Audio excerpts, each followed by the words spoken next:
Hello, it's Nikki, and welcome to this episode all about the 5 daily practices I endeavor to commit to.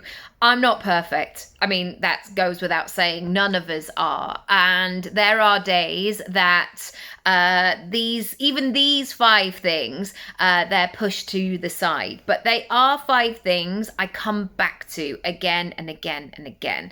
And I thought it would be interesting to share. I'd also love to hear from you and what works for you. 2 reasons why I want to share. Firstly, I'm really nosy, and this is the piece of the information that is often missing when I listen to a podcast. Usually there's the before and the after, but I always want to know about that messy middle. How did you get there? What did you do? How did this all come to fruition? What did you do when life got hard? That's the kind of stuff that is really useful to me. And the second thing is when I hear about people's daily practices or commitments or morning routines, I'm always quite flabbergasted how all of these things happen because I haven't figured out how to do that yet.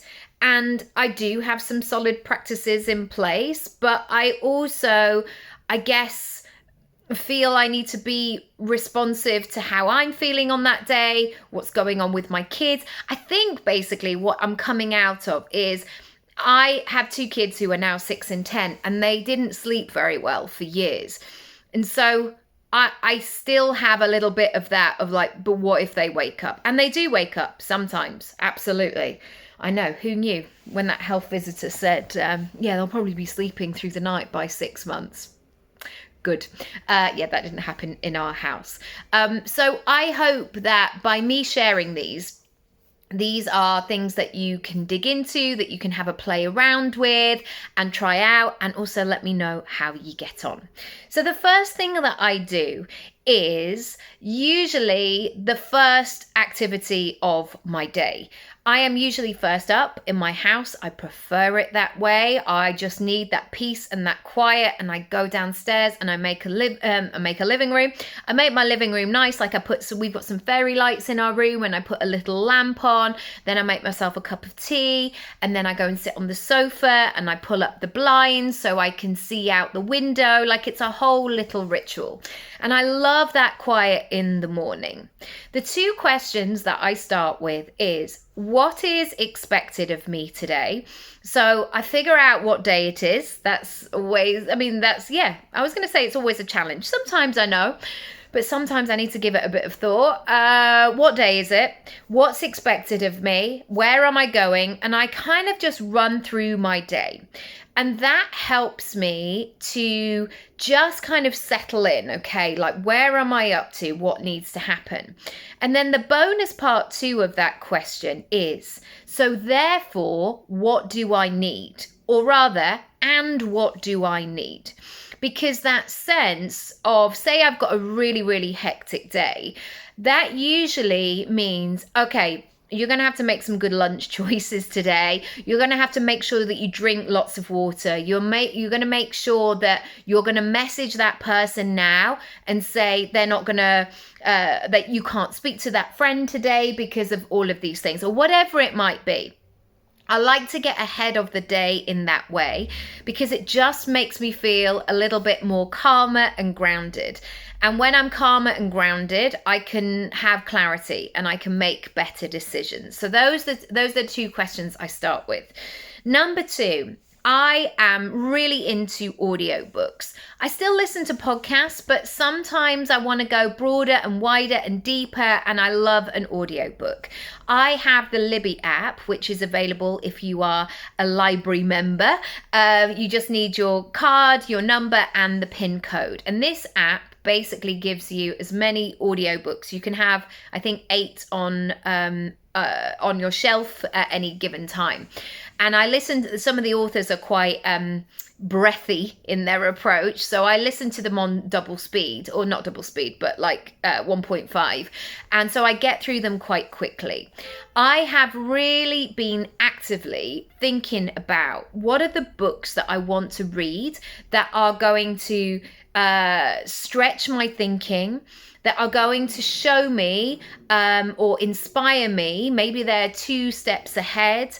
Maybe I want to learn from somebody that is a trailblazer, somebody that is mixing up an industry, maybe somebody who's had lots of twists and turns on their journey. I go to books for all different kinds of reason. Maybe I need a process. Maybe I want to switch off completely and just listen to a story. But audiobooks have really been a part of my daily practice. I also write them down. I also write down like key takeaways or things that I want to capture. And I love it at the end of the year where I can track the books that I've read, because I'm a full-time geek. Number 3, I have recently returned to this. I did this for 250 days in a row, and then I got injured, and then like life just got in the way. It's not really an excuse. The life got in the way, but it did, and I fell off the wagon. Anyway, I'm back. This is day 4 today. I do a 15-minute run around the block.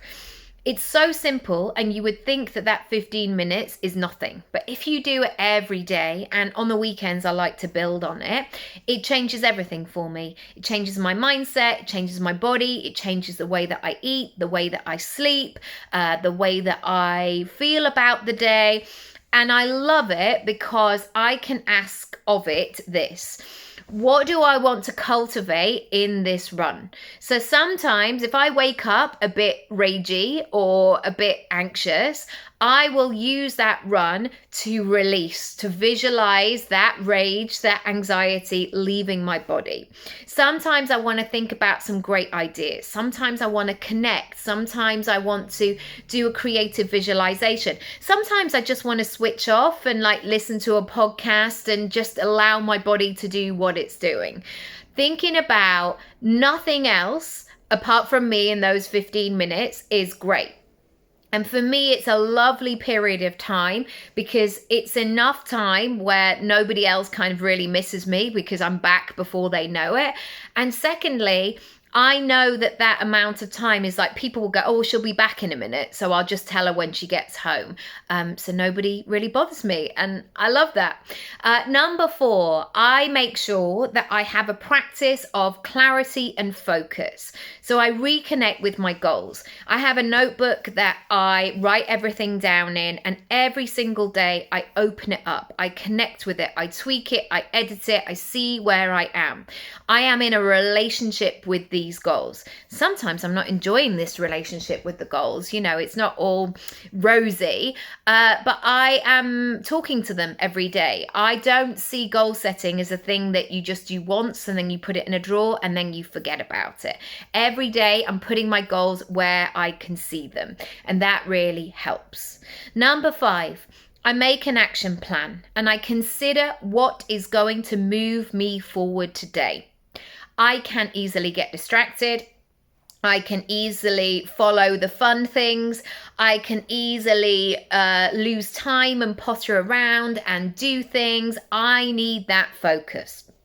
So at the end of this daily practice, or before I start my work, I am so clear on those action points. And I really flesh them out. I really see, okay, what does this mean? What does this version of done look like? And I also want to write about 27 things on my to-do list, and I have to stop myself every single time because that level of commitment and expectation doesn't help me. I have learned to simplify things, and so I actually tick things off my list, because guess what? When I tick things off my list, I actually get more done because I'm in momentum. I'm not feeling in lack. I'm not feeling like nothing's happening or I'm not doing anything. I am fully there. As I mentioned at the top of this video, I would love to know what your daily practices are.